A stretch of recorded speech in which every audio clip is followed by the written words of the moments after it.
Hare Krishna to everyone watching the third session of the BBT conference that's live right now on both Zoom and Facebook.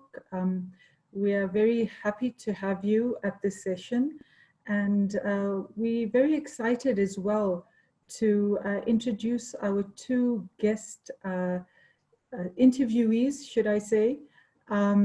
This is Urmila Prabhu and Kamala Sita Prabhu, and they've written a book, and we will be asking a few questions on the book. So to begin, what I would like to do is to read the biographies of Urmila Prabhu and Kamala Sita Prabhu. Her Grace Urmila Davidasi, also known as Dr. Edith Best, has served ISKCON continuously since her initiation by Srila Prabhupada in 1973. She has a PhD in education, was a primary and secondary school teacher for 27 years, and has 19 years of experience with school management. She is the chair of the Shastrik Advisory Council to the GBC, an associate editor of Back to Godhead, and she's formerly a professor of sociology of religion at the Bhaktivedanta College. She travels worldwide teaching Krishna consciousness. She's the author of Essence Seekers, Dr. Best Learn to Read, 83 book literacy program, and the great mantra for mystic meditation.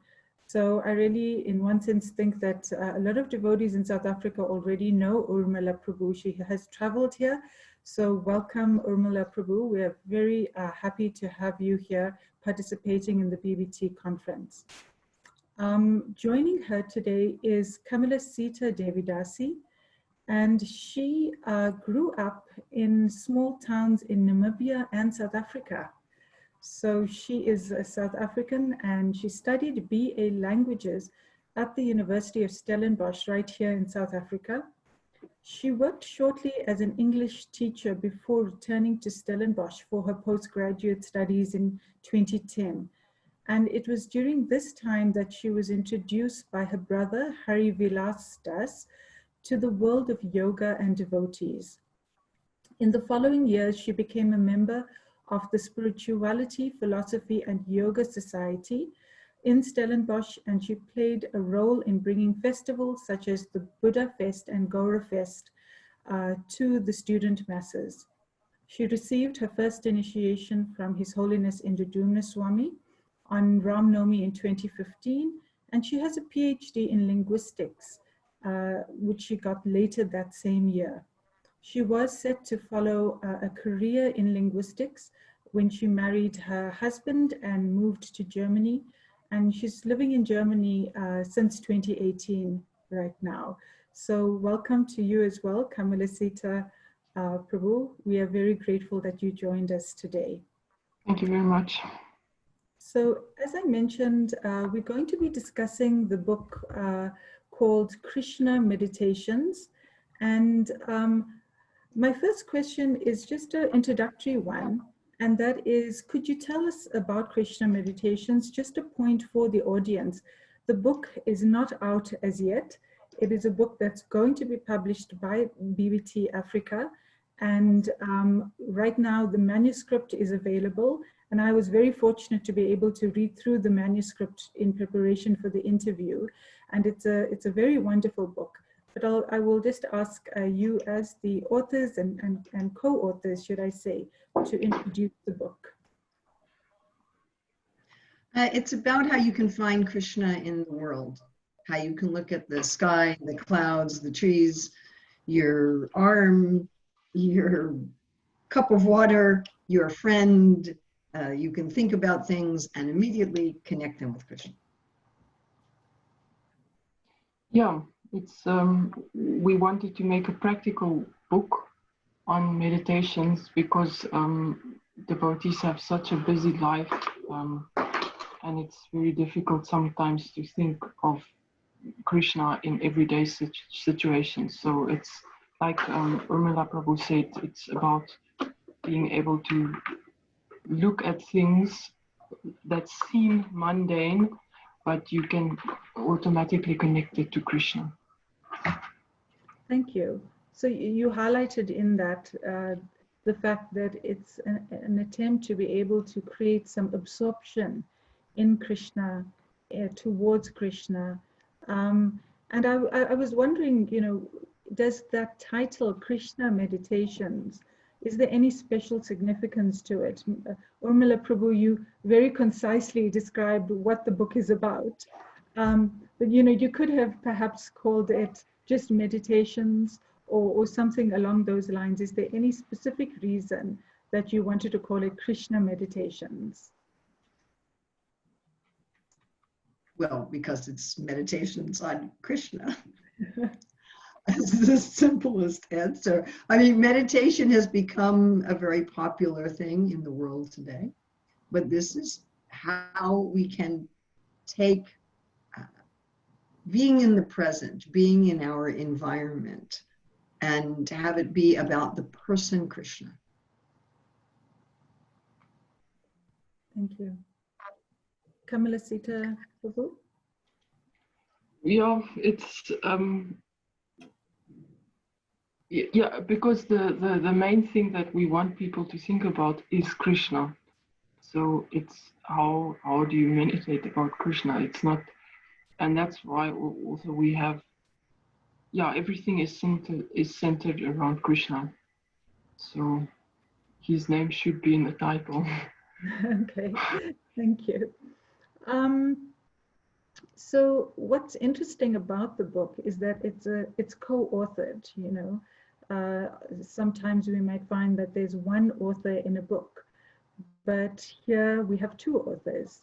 And I was just wondering, what was that collaboration like? Could you give us some background in terms of how it developed? And what was the process that you followed in that co-authoring process? Well, I had started on this book as a series of Back to Godhead articles on the elements. And then at a certain point, I thought it'd be nice to turn this into a book. And I broke up the meditations into different parts. I broke up the articles into shorter meditations and was working on some stuff. And Kamala Sita and I were corresponding about other things. And in each of her emails, she would add some kind of a blessing. It was so beautifully written. Each of them was so full of poetry and emotion. And I thought, wow, what an incredible writer. And not just a writer, but someone who really was going deep into thinking about Krishna in one's daily life. That's what she was doing. So I asked her if she was willing to co-author this book with me. And at first she took one of the sections. There are 4 main sections. So I was working on one section was already done as part of my Back to Godhead articles. And I was working on the other 2 sections, and I gave her a section and she worked on that, and it went through an editor. And then it kind of went off on the back shelf for many years. It just kind of sat there. And I was speaking in a class about some of my other books, and one of the participants said, "When are you going to finish that book on Krishna Meditations?" And I'm like, "Oh, it's on the back burner." And then he said, "Put it on the front burner." And a number of other people in the class said, "Open it up again." So I contacted Kamala Sita. I'm like, "Okay, can we open this up again?" And then she was the one who really pushed it forward recently, and I'll let her tell you about that, when she joined me in Golokadam in Germany. Yeah, I have to start by saying that it was quite an interesting process, because it started as these blessings, and then I have to say my deep gratitude to the people of Golokadam, the devotees of Golokadam, because I live so Urmila Prabhu and I, we had the opportunity to meet each other twice. I think 1 year, and then the next year again, we had like these few days of really intensive writing, although I mean we had to focus ourselves because we tend to talk about a lot of other stuff in between. But so that time was really vital in just really meditating on Krishna while we write these Krishna meditations. And the process was also, we had a lot of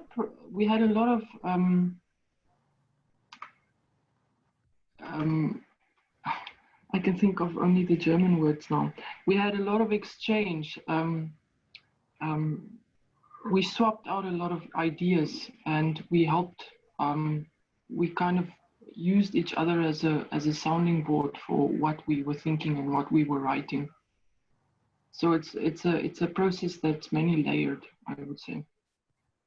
Yeah, and we would, you know, I would edit her work, she would edit my work. And at this point, other than the first section, which I wrote myself, the rest of it, it's really hard at this point to tease out exactly who wrote what.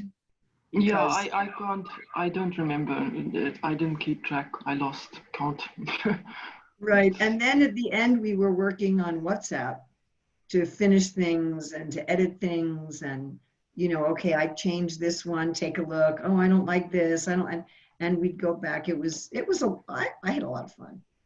I mean, Yeah, it really, it was a lot of fun. it was a very wonderful process to go through where we were helping each other. I mean, it's kind of the perfect idea of devotee association where we're helping each other to remember Krishna at every moment throughout the day. Now we want to share that with the rest of the world. Yeah. Sounds like it was an ideal partnership of sorts, based on exactly the principles that we're trying to achieve, meditating on Krishna, as you mentioned. I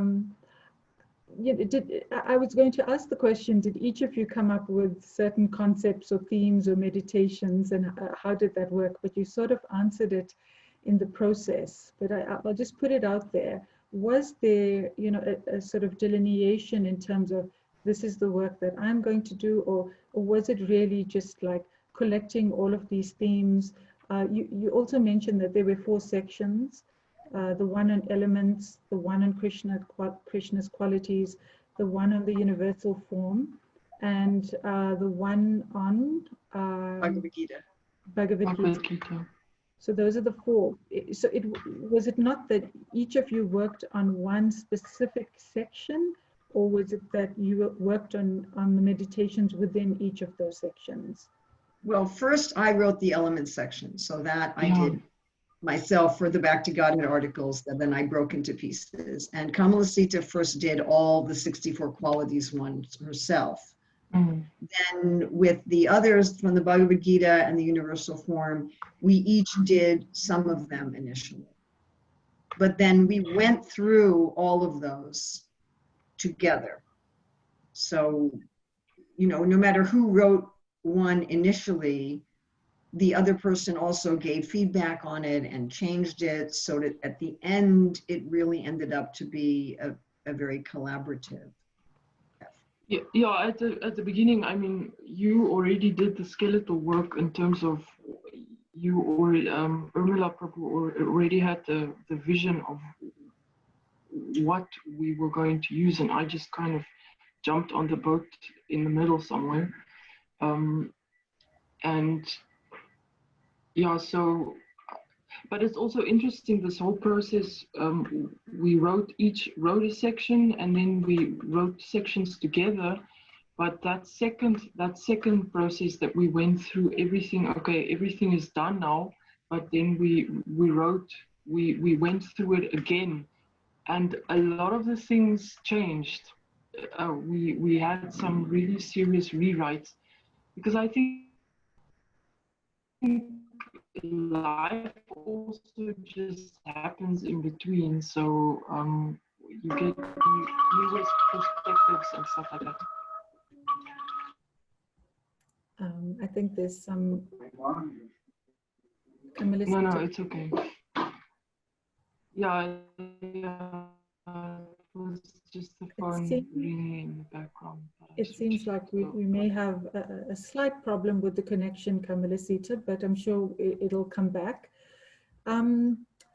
Thank you for that. It really is interesting how you almost sort of fed off each other's energy in this process. And, you know, what I found was that some of the artwork, I was given a few pictures to look at, and the artwork is quite evocative to bring out the meditations. Can you tell us about the artist? Is it possible for me to share my screen for a minute? Or you're going to share your screen of the artwork? All right, you want to show us some of the artwork? Yeah, I think there's a screen sharing that's going to happen. Yes, okay. So what happened was that I was on Facebook and I saw the artwork of a friend of mine. If you can give me the screen sharing for a minute here. And so this is Nadia Bihari, darling, and some of you know her as a very famous kirtan leader. She's married to Amala Harinam. Amala Harinam was my student in Gurukula. I literally knew Harinam, Amala Harinam from when he was in his mother's womb.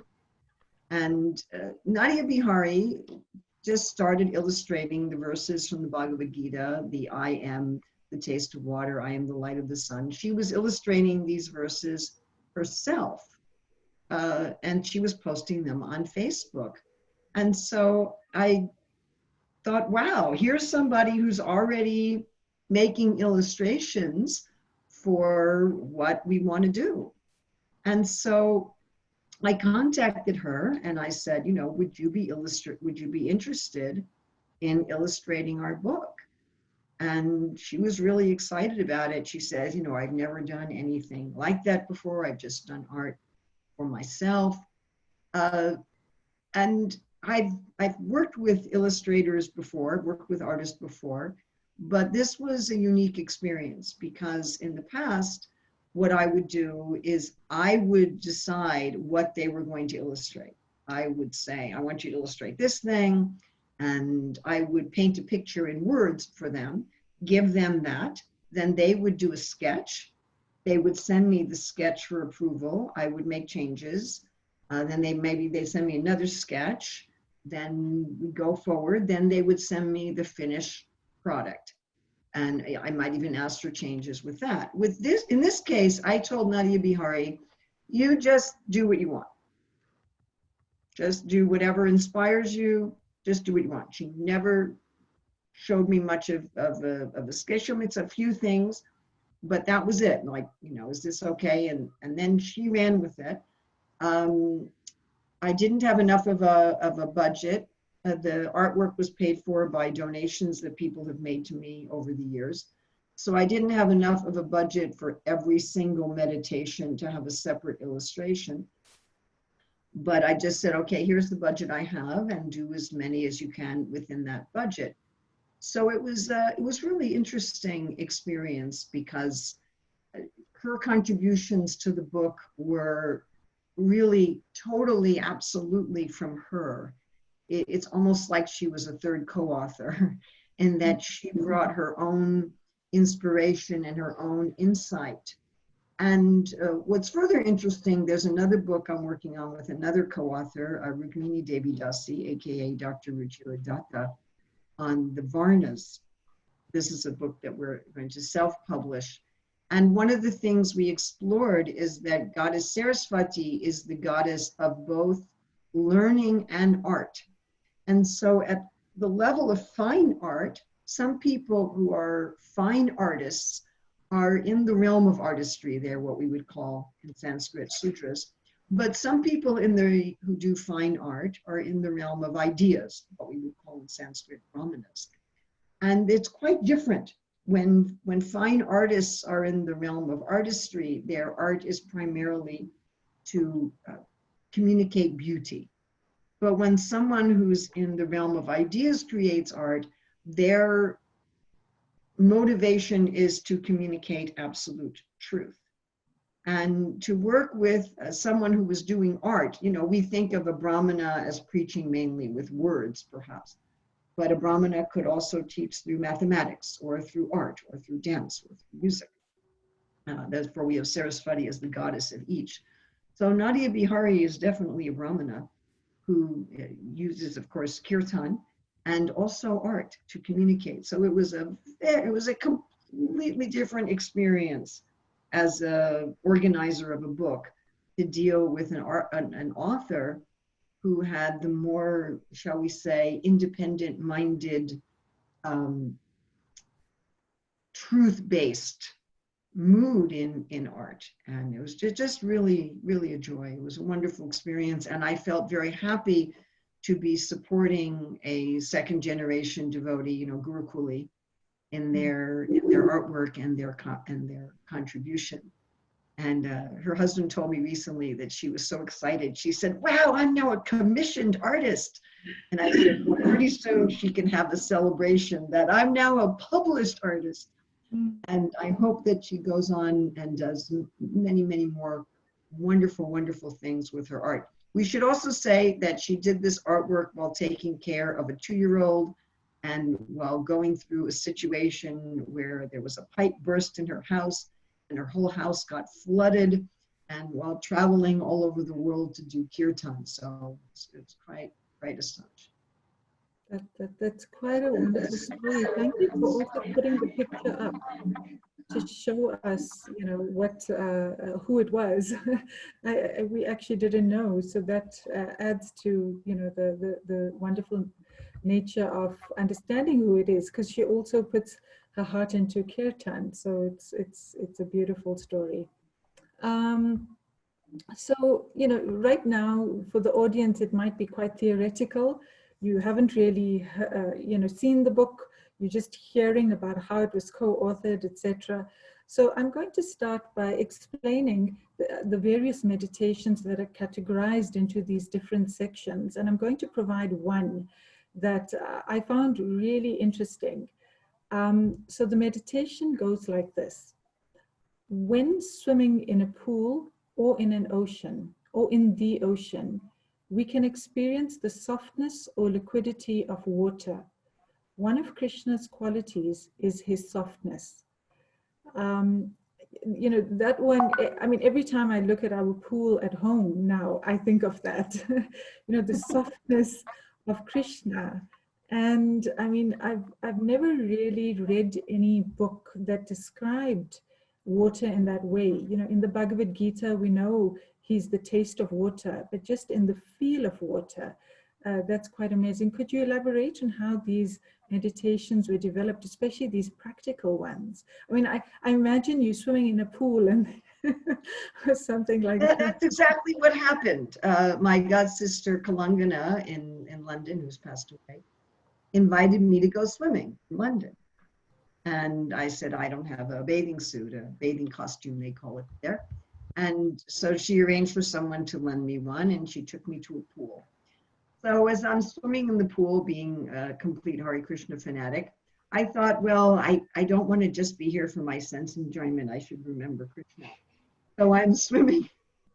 It's so embarrassing. Anyway, so I'm swimming in the pool and I'm going, Hare Krishna, Krishna Krishna, Hare Hare. And all of a sudden, as I'm swimming and I'm pushing the water, I thought, water is soft. And it's also very strong. Water is so strong. And it's also so soft. That's Krishna. Krishna is so strong.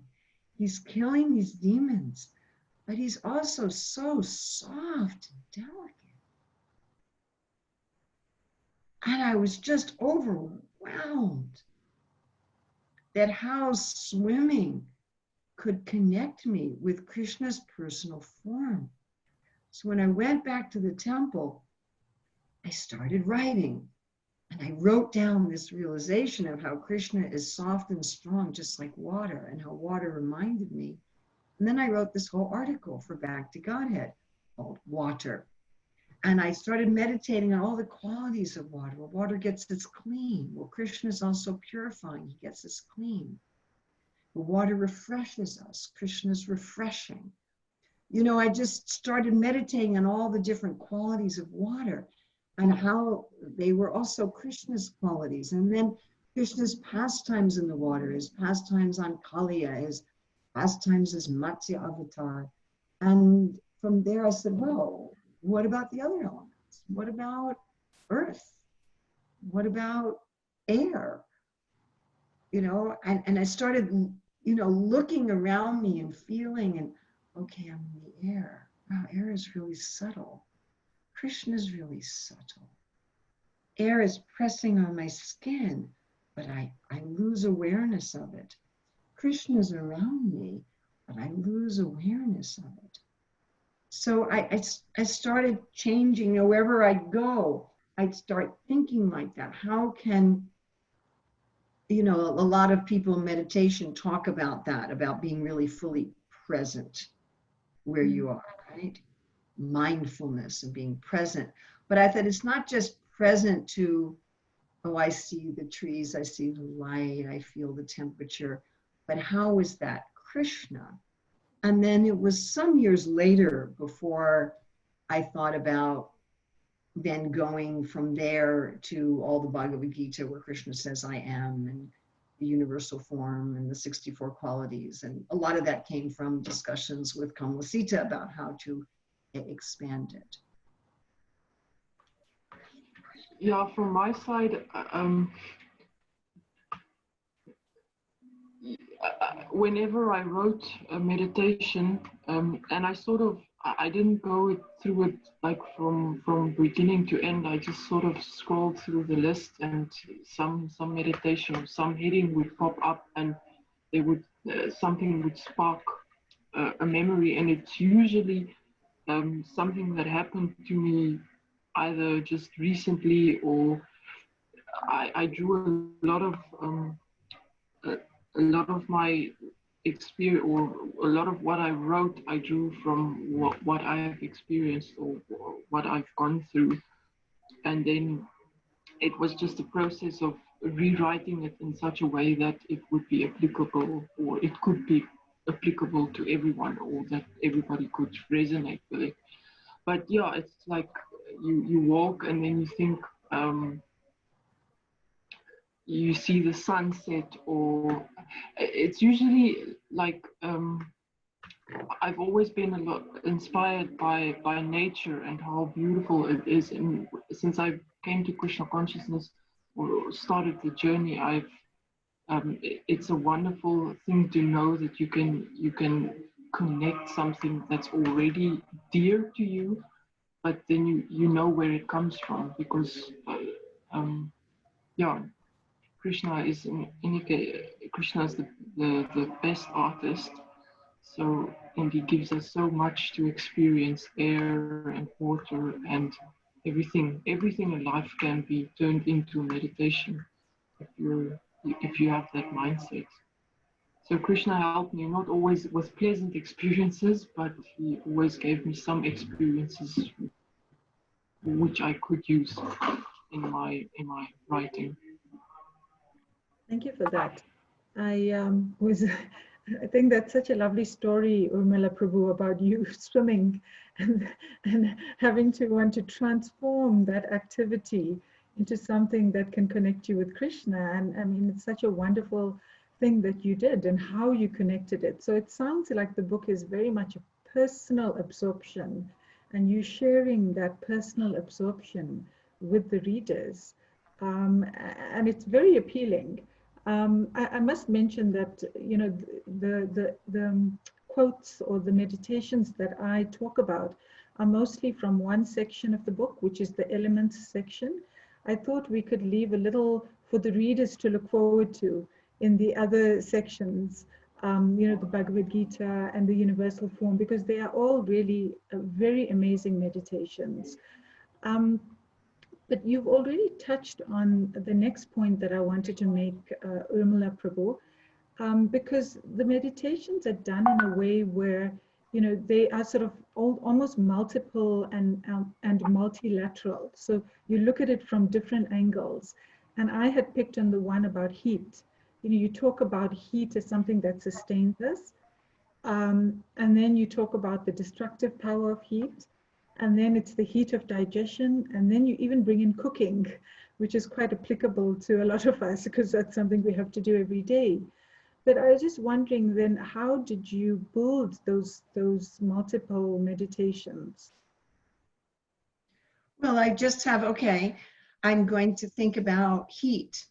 How do I find Krishna in heat? And then first I would look, and this was the opposite from the 64 qualities where we start with Krishna. With all the other ones, we start with what's around us. So, okay, what does heat do? You know, well, heat fills our body with warmth. Oh, what is this warmth? It's a symptom of life. Krishna's the life of everything. You know, just going through the different qualities of heat, just thinking about them. I mean, one thing that helped, I suppose, is having been a Gurukul teacher for 27 years and, you know, learning about things, teaching about things with science and history and geography. And so there was already kind of a storehouse there of information about these different things.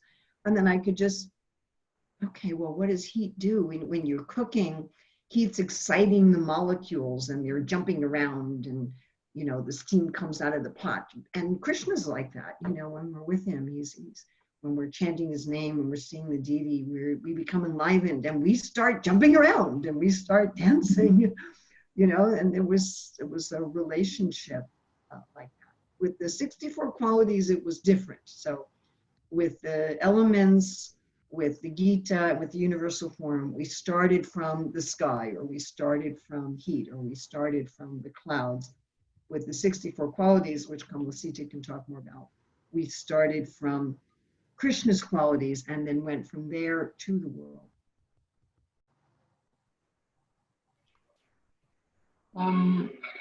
Yeah, the 64 qualities was, we mainly we used the nectar of devotion as a basis, because that's where the whole qualities are listed. So yeah, it was interesting to take a quality of Krishna, read about it, and then try and see how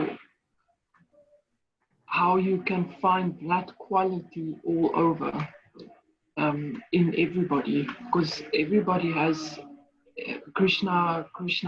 For instance, I'm a linguist, so Krishna, one of his qualities is Krishna is the greatest linguist. So, and I mean, I would love to be able to speak 8, 10, 20 languages, and also, I mean, it's fascinating. There are actually some people in the world that can communicate to animals, and it's a quality that they get from Krishna. So, what was interesting for me is that, is really to see all the qualities. Krishna is a linguist. Krishna is kind. Krishna, all these qualities. It's, if you become aware of them, you can see them all. You can see them in anybody, and you can see them all in many different circumstances. So it, like, with what Urmila Prabhu was saying, is that we took heat and we try and soak Krishna in it, but then for the 64 qualities, we already knew the qualities that Krishna had, but then we had to kind of see it in a more diffused way, where it's present everywhere. Okay. Actually, in the qualities section, where you talk about Krishna as the linguist, the best, linguist, I think you mentioned about how he's able to say something and it has multiple meanings. I thought that was quite nice. Multiple meanings, and talk to animals and all sorts of things like that. So that's really a brilliant thing, considering the fact that you yourself are study linguistics. So just to go back into the finding Krishna's qualities in the world, I noticed that there were 4 qualities, and these were being highly learned, highly intelligent, a genius, and extremely clever. Now, if somebody asked me those, put those 4 in front of me, I'd find it very difficult to differentiate between these 4 qualities. Was there any particular research that you had to do in distinguishing between those 4 in particular? Well, yeah, and it's funny you bring that out, because then we go to the original source of this, which is Bhakti Rasamrita Sindhu of Rupa Goswami. And especially sometimes when Kamala Sita and I were working over WhatsApp, and we'd say, okay, so how does Rupa Goswami define this? How did Jiva Goswami and Vishnu Chakravarti Thakur, how did they comment on this? How does Srila Prabhupada explain this in the Nectar Devotion? And then we tease out, what is the specific thing that Rupa Goswami is talking about that we want to refer to here. So it was basically like that. And sometimes we'd have to try different approaches to get something that really worked. Yeah, it was a really a collaborative process of discussing things.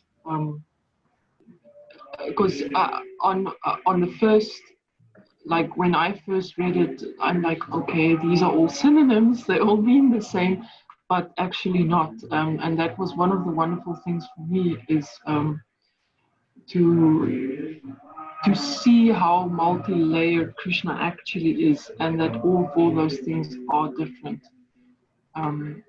It was a really a wonderful process of going deeper into what we were writing about.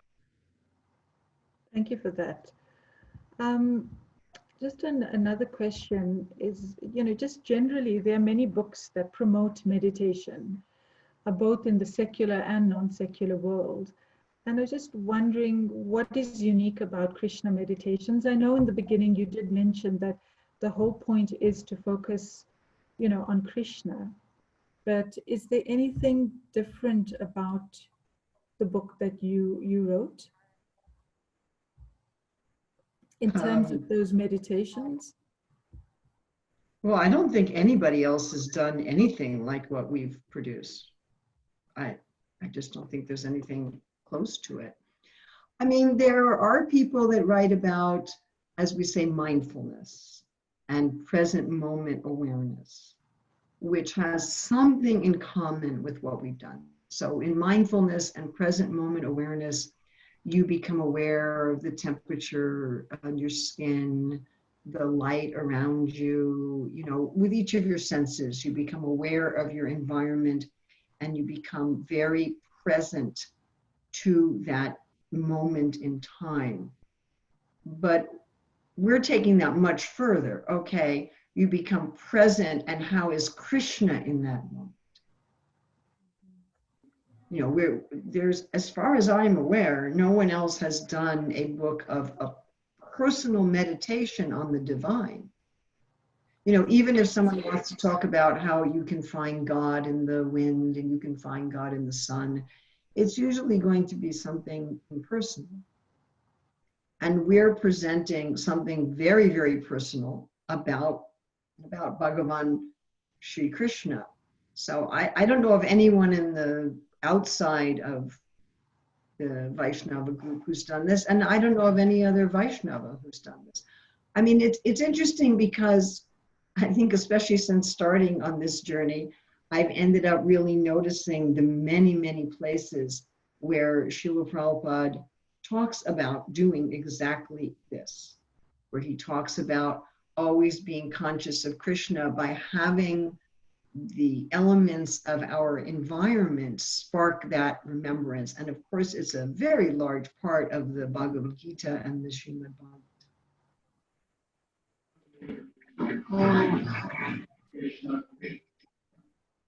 Kamala Sita, do you have anything to add to that? Yeah, sorry, I've lost track of the question. What was the question Okay. again?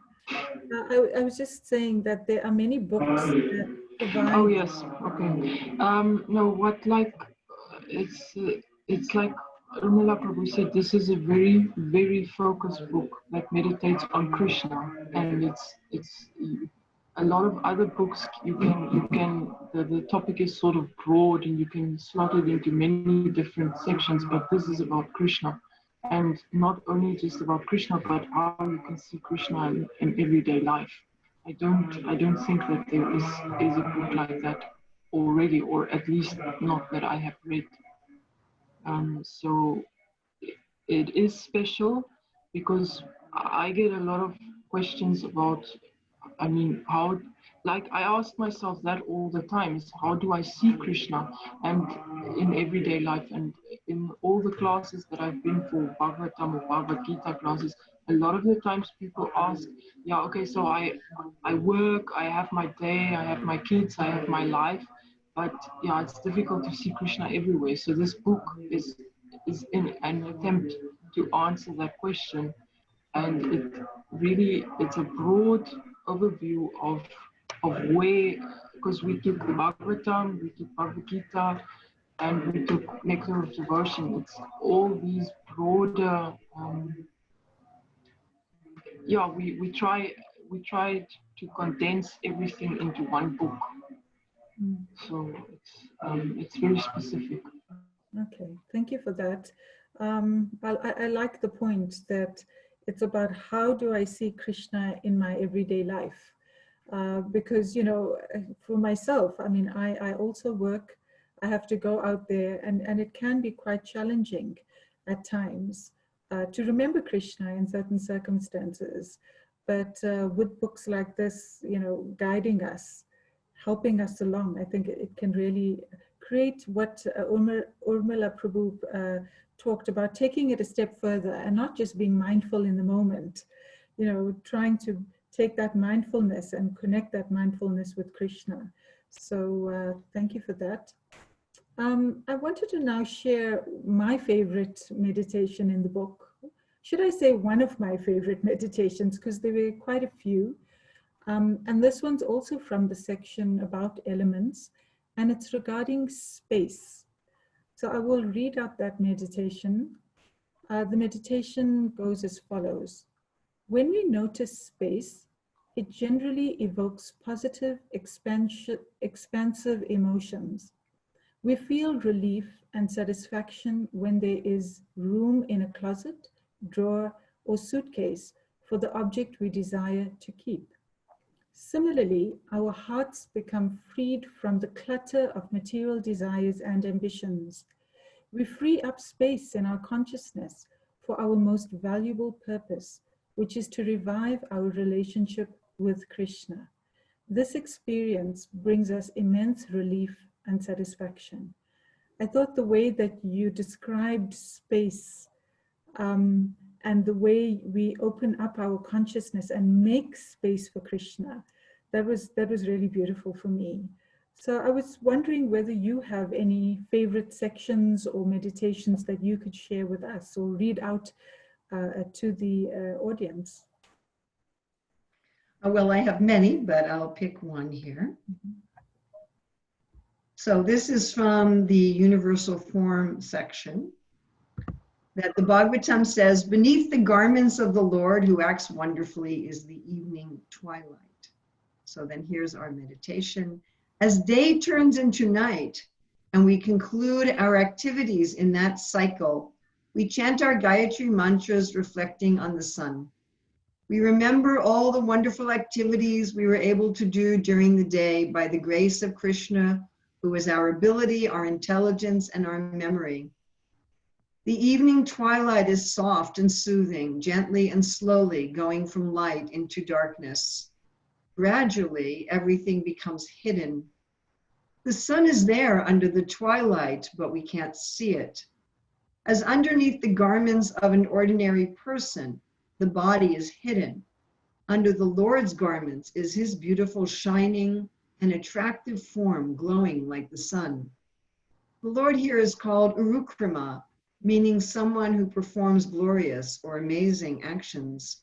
The fading of day into night is generally gorgeous, beyond the skill of an ordinary artist. The whole scenario of our rotating planet, that in relation to the sun gives us day and night, is a wonderful action beyond human comprehension. This amazing cosmic dance of evening twilight is the swirling of the Lord's clothes, wonderfully hiding his glories. Thank you for that. That is really beautiful. Thank you. Kamala Sita?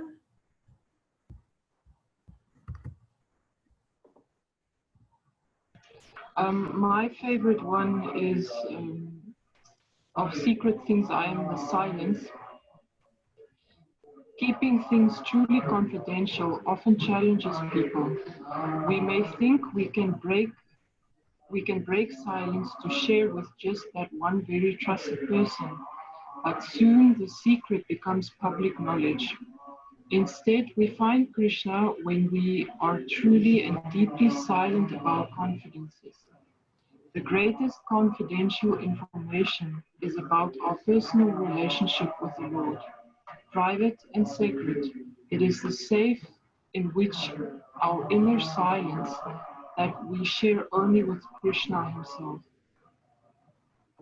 Gaining inner wisdom, that which is a secret to most of the world, is best done with this receptivity that gives us a silent break in our own mental chatter. In seeking understanding and advice, we have to apply silence in order to listen and learn. Srila Prabhupada explains, among the confidential activities of hearing, thinking, and meditating, silence is the most important because by silence, one can make progress very quickly. Silence is the deepest act of listening by which we open ourselves internally to the most confidential knowledge. That act of silence not only invites Krishna, but represents him as a total giving of peaceful attention. Thank you very much. That's really beautiful. Associating silence with confidentiality, I think, is a very powerful meditation as well. So thank you for that. Thank you for sharing those. We don't have much time, and I want to be able to reserve a few minutes at the end for questions from the audience. So I'm just going to go to my last question and then ask you a few questions that were written to us by the audience. And the question that I'd like to ask is, do you have another book in the pipeline? And can we expect another collaboration in the future? Well, as I mentioned earlier, another book I have in the pipeline, which is going to be self-published, is with Rukmini Davidasi. That's Dr. Ruchira Datta. And that's our working title is Career Dharma, the Natural Art of Work. It's also very much aimed at how to find Krishna consciousness in everyday life. It's focusing on career and showing the great intelligence and breadth and depth of the four main categories of work and how we can find 6 kinds of richness in our life and how everything that we do in our career can connect us with the Lord. So that's hopefully within about a year that'll be done. I'm also working on another book with another co-author, Anasuya, in Belgium. And that's for probably age 12 and up. And it's going to be going through the 6 seasonal forests of Vrindavan and what activities does Krishna do according to the season. So we have, like Shiva Ram Maharaj made a book of what Krishna does according to the place. And here we're going to do a book about what Krishna does according to the time. And we're planning on having it be a book of conversations between residents of Vrindavan about what Krishna is doing. And the other books that I have are some other novels, which I've just written a couple chapters of. So I don't know how far that they'll get, but they're conceptually, I've done a lot of work with them, but those would be books that I've been working on myself. As to whether Kamala Sita and I will do something together again, we don't have anything particularly planned, except hopefully to see each other and be friends once we can travel around the world. But who knows what Krishna may arrange in the future. Well, Zoom. I think in this time of social distancing, we've seen each other more often than we do when there's no social distancing, and that's all thanks to Zoom and everything. Yeah, for the time being, I'm hoping Krishna will inspire another collaboration, but as yet, yeah, I have a million of ideas, but some of them still have some. It still has to bake a little before I can manifest them. Well, it seems, Kamala Sita, that you completed your doctoral thesis and then went straight into the book. So I think you've had quite a few years of writing. Yeah, but I mean, writing a doctoral thesis and writing this book is two universes apart from each other. I'd rather, much rather write a book like this again than writing another thesis. Absolutely. I am aware that Kamala Sita has some time constraints on her side. So I'm going to ask the questions, and if there's a need, I wonder whether Urmila Prabhu would be able to continue just for a few minutes after 3 o'clock. Right now we're at 10 to 3. So the first question that was asked by one of the audience is, there are already so many books on Krishna consciousness. What new value do you hope this new book, Krishna Meditations, will bring to the table? Well, as I already mentioned, as far as I know, nobody has done anything like this at all. It's completely different. There's a lot of devotees that have written books on how to have meditative sadhana, how to have meditative japa, how to have meditative kirtan, how to worship the deity. But what about when you're walking down the street? What about when you're in the store? What about when you get angry? What about then? What about when you turn on the light? What about when you brush your teeth? How do you remember Krishna then? So, Krishna says, yam yam vapi smram bhavam, whatever you think about when you die is where you go. And then he says, mama nusmam ujacha. Think of me while you're doing your work in the world. So Yeah, there is nothing like that. Yeah, this is a very practical book. It's an extremely practical book, and we hope that it would help people to change their perspective on exactly what Urmila Prabhu was saying, to look at the world differently in order so that we're constantly thinking of Krishna. Okay, thank you for that. This is quite a sweet question. Urmila Prabhu, you mentioned that Kamala Sita wrote beautiful messages at the end of her letters. I don't know if you have them available, but the person's asking, could you give us 1 or 2 examples of what she wrote? I don't know if I still have that. Oh no! Oh no! Huh? We would have to get the author's permission. That's Kamala Sita. I could definitely find it, but it might take me a minute. Why don't you go to another question and I'll come back to that. Sure.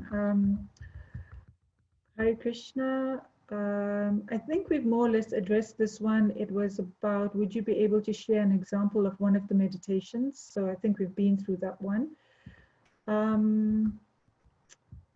Okay, let me ask you one of these.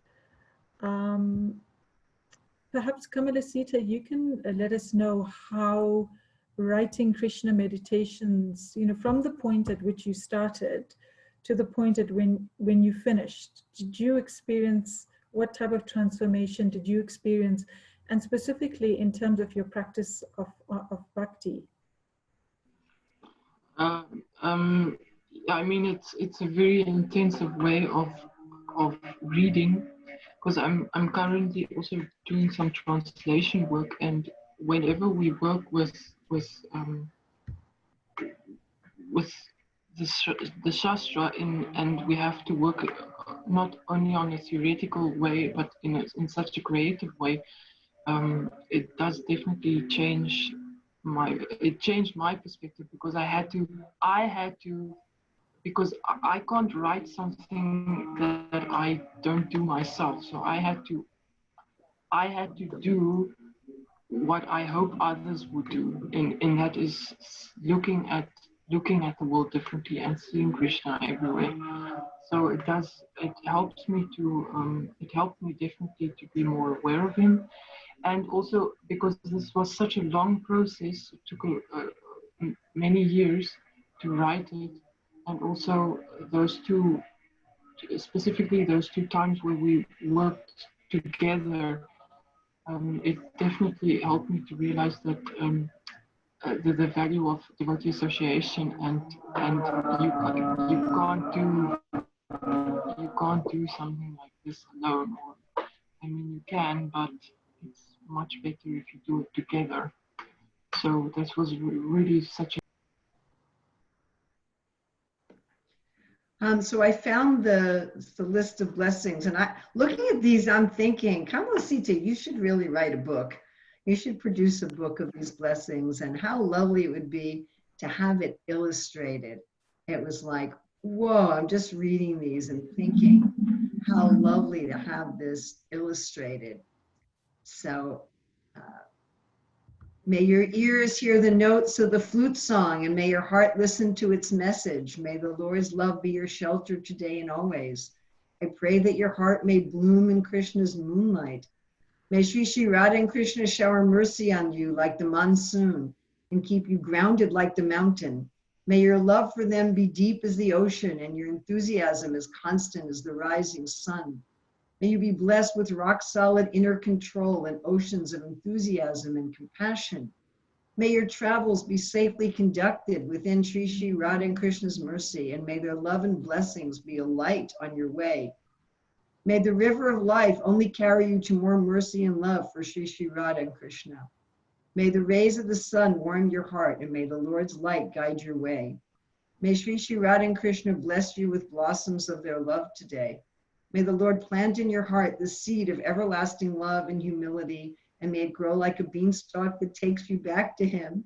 May Srimati Radharani's spirit of devotion and bhakti sweep over your soul like a cool breeze today. And you can see why I asked her to help write this book. You know, getting these benedictions in every email, you know. May Sri Krishna's love and mercy make your heart bloom like the Kairava Chandrika. May the mercy of Sri Radha and Krishna transform the current of your life into a soothing stream to carry you to them. May the Lord's love be a buoy to keep you afloat and safe in the rushing current of everyday life. May Sri Radha and Krishna's mercy and love soak you like a celestial rainstorm today and always. Like, wow. Wow. You know, one of these in every email. And I'd be like, yeah, I have to interject because you were a source of inspiration for me. So I mean, it didn't come from itself. It just came from my appreciation for you. Thank you for sharing those. I think, Kamala Sita, you definitely have lots of material that you can already use and expand on for another project. It really was beautiful what Urmila Prabhu was reading. So thank you for sharing that with us. The last question that I have many other questions, but we could end with this one. Is really directed to Urmila Prabhu. And it says, Dear Urmila Prabhu, you have written many books for adults as well as for children. Would you be able to give any advice to someone aspiring to write for children? Study about levels, what different children at different ages and different reading abilities can read in terms of content, sentence structure, illustrations, even font sizes. Really educate yourself into how children progress in learning at different ages, so that what you write is going to be holistically appropriate for that age of the child. We have a lot of devotees who write for children, and the vocabulary will be for age 7, and the sentence structure is for age 12. And the illustrations are for age 2. You know, that they don't do the research to do stuff that's holistic. And I find this almost everywhere. So practically everything that's been written for children in our movement is done by people who just, they don't take the time to delve into child development.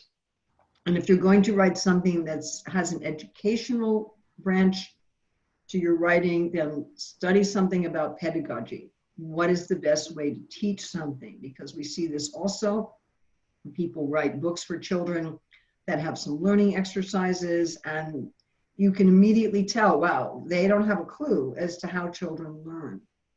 So it doesn't take that much to do the research, but it needs to be done. And then maybe some consultant who's also trained in children's writing. When I wrote children's books, and I mean, I already had a PhD in education. I already had 27 years of experience teaching children academically.